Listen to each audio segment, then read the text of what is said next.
Here's the new battery I had for the last moped, and it's been sitting in a box, not being charged or anything. It's actually reading healthy, 171 cold cranking amps, which is going to be a lot for that thing. Charge at 89%, and it's a good battery. So I'm pretty freaking happy with the way this is sitting. This just goes to show you how a new good condition battery will hold a charge better than our old one. So I'm going to actually put this on the trickle charger, see if I can get it even higher, and I'm sure it'll be 100% in no time. And we're going to put this in the Diamo. All right, so I decided to take the tank out after all. Why not do it while we're here? It's easier to drain it if I just can take it out and dump it, really. So you're going to take off the vacuum line from the Petcock. You're going to take off the fuel line from the Petcock. There's a bracket on the back here held on by... Dang. Okay. This bracket's held on by, I don't know, one came off with the 12, one came off with the 13. So go with the millimeter, you'll figure it out. And then there were 3 bolts, one here, and one here. And then all you got to do, watch your wires. Oh yeah, this gauge has to be disconnected from its spot over here. This is different than the Baja. On the Baja, I had to take off all this bracket here and stuff. This is all welded in, so that's never going to happen. But this came straight out the back, a lot easier to work on. So I'm going to take this out and probably remove this. This is the gas gauge, I guess. I think I have a gas gauge up there. Let's look. What is that? Sheesh! Yeah, I have a gas gauge. So that's probably my gas gauge. So it looks like that's probably the easiest place I'll have to dump it out. So we're gonna get rid of this disgusting looking fuel. And like I said, I'm gonna try and start it with an outside fuel source. So this won't even be in the play when I start this. But since it was so easy to remove it, I just decided to remove it. And over here is our bracket and all our bolts. So we've got that. Removing the carburetor from this 50cc Diamo scooter. What I did on the Baja, I'm gonna do here again, took these 2mm, 10mm bolts off here, and I will just lift it off of there rather than try to get it from in here. I loosened this up so it might pull free of my airbox. And then the electronic ignition control, I'll just unplug that. That'll come with it. I took it off the last time, but don't really have to do that. So, all we really got to do is... Oh, she's loose. She's really loose in the area there. We do have to disconnect this, which I neglected to do. So I'm going to free this up. Actually, once I get it off of here, it might be easier just to pull it out of here. And that's not loose. So I'll work on this. There we go. Now it's free from this boot. There we go. Now it lifts right up. Basically right up off of the intake. And then we will pull it out of the air tube, which is actually coming loose there, which I don't think I want to do.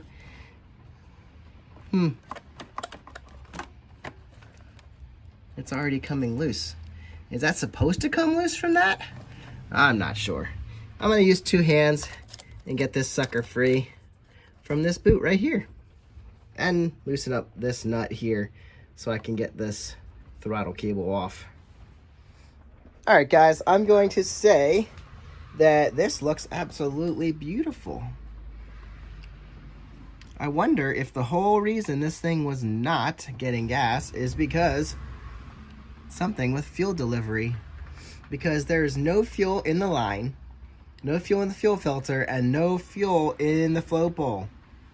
And after this sat for 15 years, there should be some junky stuff in here, but it looks super clean. So first thing I'll check while I'm in here is the make sure that the float is moving. It is. I'll pull that out. You got to pull this screw, pull that out, and just make sure that nothing's clogged in there. But the fact that there's no fuel in the line and there's no fuel in the fuel filter means the problem probably originated at the Petcock, the vacuum operated Petcock, which I could probably pick up one of those for real cheap and get this thing rolling. So we're gonna jump over that and try to run this without that and see if she'll fire up. Now I will show you. I did clean out, dumped out the gas tank. What I ended up doing was taking it off. Looks really nice and clean in there. I have no problem there. And there's a couple little pieces of dirt that I'm gonna have to pick out from this corner. But removing this fuel level sensor, I couldn't get it the whole way out. I'm sure if I forced it, I could, but I didn't need to. There's the float down there. I could have pulled it out through there, but I didn't need to. I got it out of the way, dumped it out of this corner where there was no lip, and collected any dirt that needs to be picked out. See that big piece there? There's a piece down there. Probably about 4 or 5 pieces that I can clean out. So then I know this is clean, and our problem possibly could be this little guy right here. So I'm gonna go see if I can pick one of those up cheap. So what happens is, there's a little vacuum in here, and when the engine's starting, it creates vacuum from the intake, and this line then pulls vacuum here, which pulls a piece of rubber down, which opens up your fuel. So then when your engine's not running, it closes that because you don't need your fuel. So this right here, pretty cheap little piece that might be our cause of our issue. Maybe not, but that's where I'm starting to look right now. So I'll be taking that out and investigating that, but probably try to buy one of those. Well, let's just jump right into this. Took the float ball off, and there's no dirt, no gas. Everything looks extremely pretty. I pulled out the float and the needle, and it looks beautiful going the whole way up through there. There's our needle for up top. There is a little bit of dirt in there. I'll make sure that comes out. You could see straight through all the jets. I did not see any numbers on the jets. I did get numbers off the Baja SC50, and I'll look at these once they're clean, but I do not see any jet numbers on those jets. But other than that, everything looks pretty good.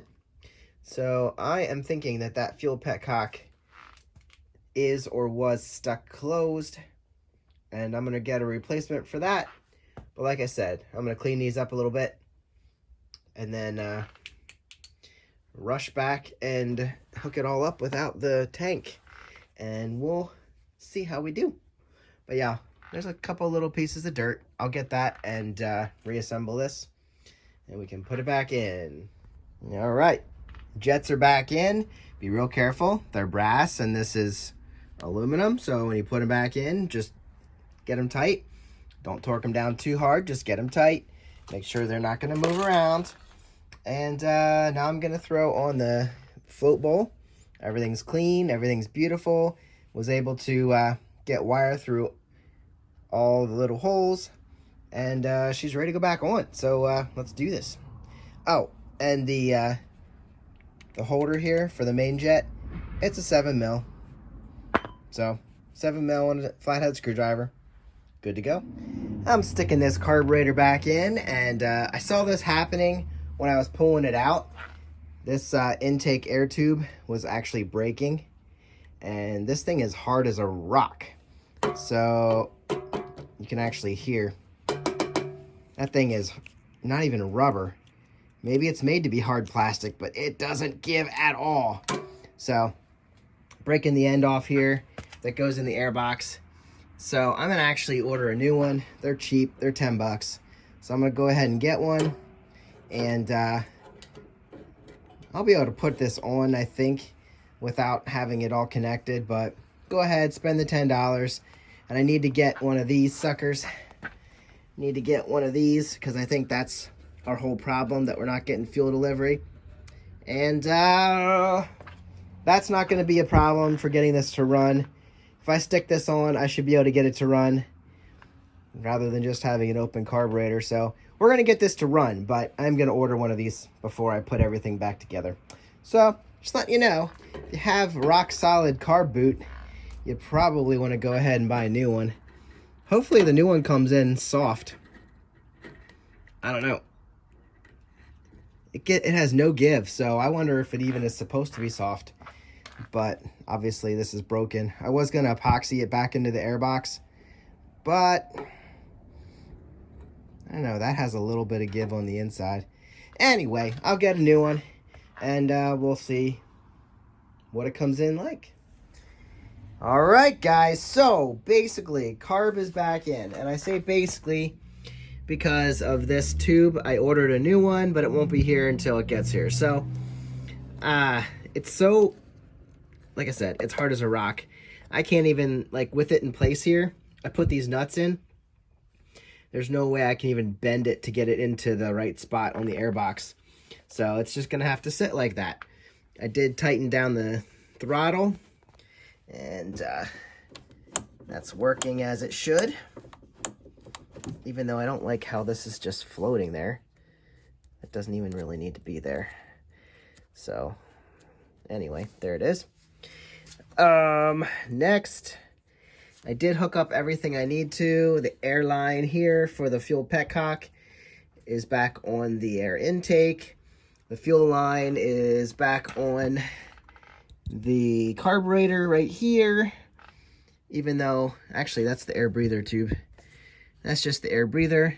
The fuel line is down here. So I hooked up the fuel line, and then I have that just running out there because I'm gonna hook up another fuel source. I did put the fuel tank back on now that it's cleaned out. I reattached the fuel level sending unit, and I put the cap back on. Now I am gonna put the bolts back in here so that at least this doesn't vibrate off when I do actually start it. And I would like to try and check the brake lights, but of course they're not hooked up at the moment. So maybe I'll somewhat reassemble this. Like I said, we're not hooking this up, but it is all ready to go when I'm ready. Probably just have to, I still need to order that. Oh, well, I'll show you that.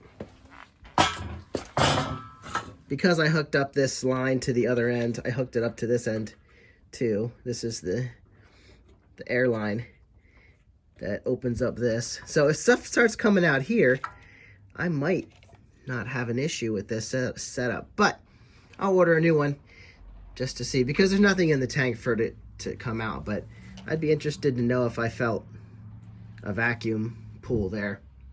But I would need to, it wouldn't pull there, it would push there. So, we'll just see if I can notice a difference.